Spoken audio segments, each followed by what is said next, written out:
in real estate prior to joining New York State as the Executive Vice President of the Startup New York program. Most recently, she served as Global Head of Corporate Real Estate at Morgan Stanley. Prior to that, she was the Global Head of Corporate Real Estate at JPMorgan Chase. And earlier in her career, she held several leadership positions in GM's real estate staff. She has served as the Chairman of the Board of Cornet Global, the Global Real Estate Association, and is currently a member of the Executive Board of the NYU Shack Institute of Real Estate. So for all of you that did the math and added up all those years at all those companies, it just means I'm an old broad. We're trying not to be. Thank you for having me back. I had the honor of participating in your conference last year. And in that year, a tremendous amount has happened. And despite some of the noise you might be hearing outside, Startup New York is alive and well and doing very well. It's working and it's growing, and we have a lot of momentum. So I'm going to take a step back and just refresh everybody's memory on what Startup New York is. Startup is one of the tools in the toolkit that Governor Cuomo has put together to try to revive the presence of jobs in New York, all of New York, particularly upstate New York, however, and disavow, change the impression that existed that New York was a very high-taxed, high-cost place to do business. And he's trying to not only change the perception, but change the reality. And Startup New York is one of the programs he's using to help change that reality. The concept behind Startup is to marry business with the universities, public-private partnerships. And so we're taking space that is currently surplus. It is vacant, there is no economic activity in it. Surplus space that the universities have, or some of the local economic development agencies have, and we put it in a campus plan for the schools. If companies locate in those areas and create net new jobs for the state, they have no taxes for 10 years. No taxes means no taxes. So there's no income tax for the company or its employees, no sales tax, state or local, no franchise tax, no property tax, no business tax, no tax. Okay? In return, as I said, they must create net new jobs for the state. This is not something where you move from one side of the state to the other and you get the benefits. It's not where you change the name of your company. It's not a retention program. It's net new jobs. We are targeting small companies, yes, but it's small, medium, and large. So sometimes I think with the name startup, people think it's just for startup companies. You got me waving my hands there, right? It's small, medium, and large. And we have small, medium, and large companies in the program now. We have some that are fresh out of the incubators and some that are starting on their own. We also have some that are subsidiaries of Fortune 100. And we're promoting it to all of the above. The affiliation with the university is really the secret sauce in this program. And I'm going to get into that a little bit later with the explanations. But this is not the Empire Zones. Okay? The legislation that was created around this program went very far to correct for some of the things that went wrong in the Empire Zone. And the affiliation with the university and the fact that it's got to be net new jobs are two of the key things. Why is the university important? The university is the company's partner in the community, and in many ways it's a far more efficient system because it's allowing the schools to commercialize research that they are doing that they don't know how to commercialize, and it's allowing the company to capitalize on knowledge, talent, workforce, etc. that's already there. So there are benefits on both sides of this equation. To the companies, they obviously get the tax benefits, right? But the university is their partner and mentor. Imagine a company like Zesno, which is one of the companies, I'll announce all of them in a minute, but Stony Brook has 19 companies in the program. Imagine you're a Zesno and you're from Israel and you want to come to the United States, you just don't know how. But you heard about this program, you never heard of Stony Brook before, but somebody made the introduction. Now you come here, you enjoy the science that this school offers, but they are your partner in the community. They introduce you to the people you have to know to do work here. They help you find the talent. They help you figure out how to do business in New York. They are your partner.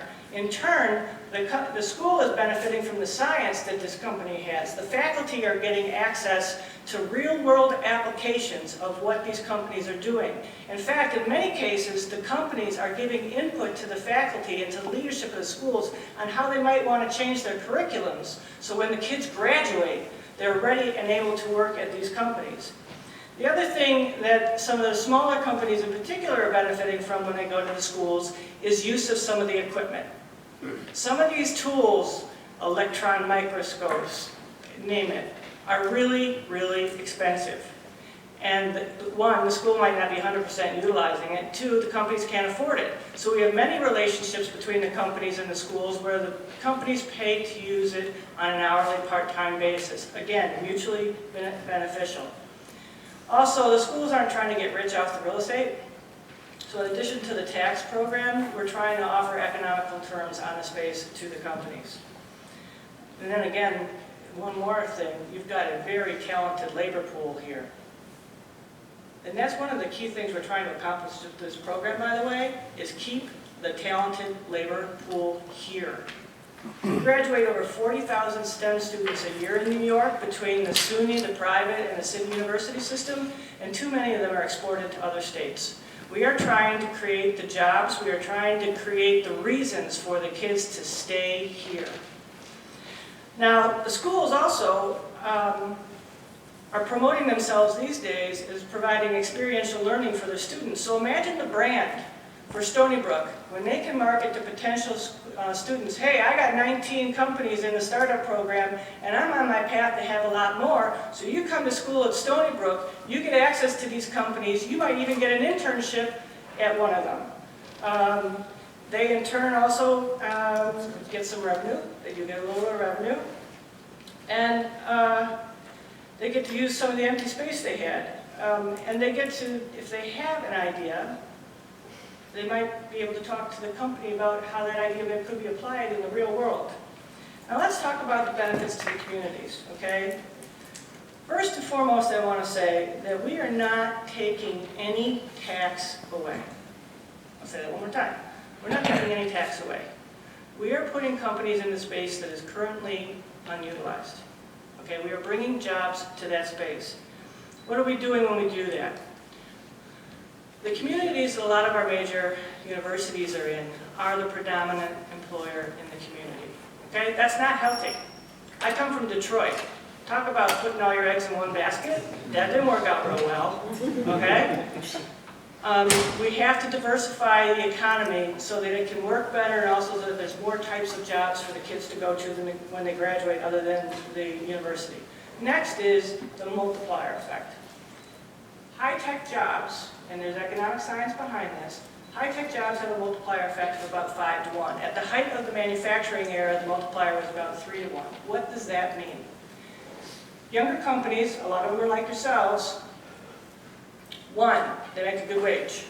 2, they don't always have accountants, lawyers, finance guys on staff, so they go out and they hire those people as consultants.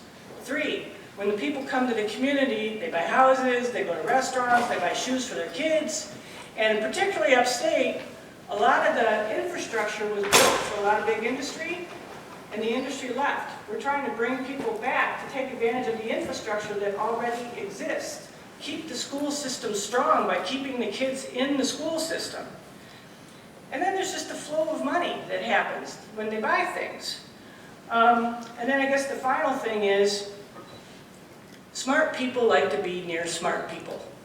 That's a really simple statement, but when we attract some of these companies and they start interacting with the universities and we grow the density and we start, bringing a greater type of company to the community, that's only good for the community. Process. Oh, by the way, I want to brag a little bit. Before I get to process, let's brag. What did we accomplish in the first year? We got this program up and running, and I believe a remarkable short frame of time. We went from an idea to 93 announced companies in the program in a little over a year. Let's talk about what that involved. We had to take a piece of legislation. We had to create regulations that were understandable so that people could put the processes and procedures in place to actually run the program. This is a program that we have tried very hard to make user-friendly. I know, hard. I'm from business, now I work for the government, I'm here to help, okay? I know what it's like to work with a government program, and we've tried very hard to make it easier and understand and empathize with the issues that companies have. We've also tried to learn from the past, okay? And I will be honest, in the first year, we hit a couple speed bumps, and what would we do? We tried to learn from our mistakes, and that's that whole concept of continuous improvement. So right now, as I stand here today, we have 69 schools in the program. That represents a tremendous amount of buy-in by the state's university system. It also represents a tremendous amount of diversity across this state. We have schools everywhere from Stony Brook to Buffalo to Plattsburgh to Binghamton to New York City involved in this program, which means we offer people that want to stay here or come here geographic diversity. We also have like the who's who of the state university system, by the way. SUNY is the largest state university system in the country, and some of these universities that we have here, are in the top 100 list consistently. We're at 93 companies in. They've pledged to create over 2,800 jobs and invest over $173 million, and we're going to have more to announce shortly. Now, things don't happen overnight. Economic development does not happen overnight. Most of the companies that got into the program last year did so in the second half of the year, when you have to be in the program for 6 months and a day to enjoy the income tax benefits, okay? So that's an issue. Next, most of them were actually in the fourth quarter. And so how much really gets done in the fourth quarter of the calendar year? Really, we got holidays and everything else. And you, who run your companies, you just got advice from this gentleman. You have to pick the right employees. You have to pick the space. Sometimes you have to renovate the space. All of that takes time. And you don't go from 0 to 100 overnight or it's catastrophe. It has to be well planned out. All of these companies have pledged to build these jobs over a 5-year period, and if they don't get the tax benefits. It's that simple. But we're banking on companies like yourselves and others to build this program. Okay, commercial's over. Look, I believe in this program really strongly. I took a sabbatical from business because when the governor explained the program to me, I really think it can work. Again, my heritage is Detroit. I worked at General Motors for 16 years. I know what it means to a town when you build a new plant. I know what it means to a town when you close a plant. And when you close a plant like a Grumman, where it has several thousand workers there, you don't replace that overnight. And I'd also argue to you that it's not economically healthy to depend on too many Grummans. The 10s, 20s, 50s of the economy is 90% of what drives it, and that's if you lose one, you replace it. You lose 2,000, how do you replace it? Okay, that's the kind of thing that we're trying to generate. Don't get me wrong, Grumman wants to come to town and talk to me. I'm open, I'm here.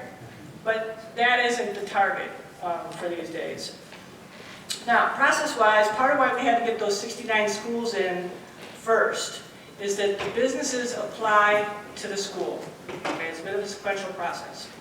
And we try to create a marriage where the company and whatever they do matches the vision and the mission of the school, as well as obviously the geography of where the company wants to be. And then there's the space equation. And when we don't have the perfect space for the company, we try to help them find it and then figure out a way to get it in the program. And that's where the IDAs and the economic development players have been very important in this program. From the very beginning, we have tried to create a partnership between the schools, who are a prominent player in their community, with the economic development agencies and the IDAs, to work together as a team. One job that comes to this area benefits everybody in this area. So we're not in competition, we're partners. Okay, again, campus plans have to be approved. Right now, that process is taking about 45 days. Why? Because you have to get the plan put together, number one, and there's some very specific requirements in the legislation on how you do it. But more importantly, we have to give 30 days public notice on what's in the plan, so that people in the community get a chance to see what the space is, okay? So that process is about 45 days. When the companies approach the school, there's really 4 main things that they need to talk about. 1, what space are they going to go in? 2, how many jobs are they going to create in over a 5-year period? How does that going to play out? Because they have to make that commitment, by the way. Number 3, how are they going to affiliate with the university? The affiliations has become fascinating, okay? I said at the beginning to the schools they were only limited by their imagination, and now that's playing out. Hiring, obviously, of interns and graduate research students and full-times after the kids graduate is easy. But right now, we have companies partnering on joint research projects. We have companies in the program whose science is so advanced, it's helping the schools attract faculty and grants. We also have companies that are working directly with the faculty on how to commercialize some of the ideas. I was at a school up north a couple weeks ago, and they were mining through their patents that had expired. They had 170 of them. They determined that 130 of them are still commercially viable. So one of the things that they're going to do is look for companies that might be able to commercialize some of these patents that they developed that they were never able to do anything with. All right, so now the business and the school think they have a potential marriage. The business applies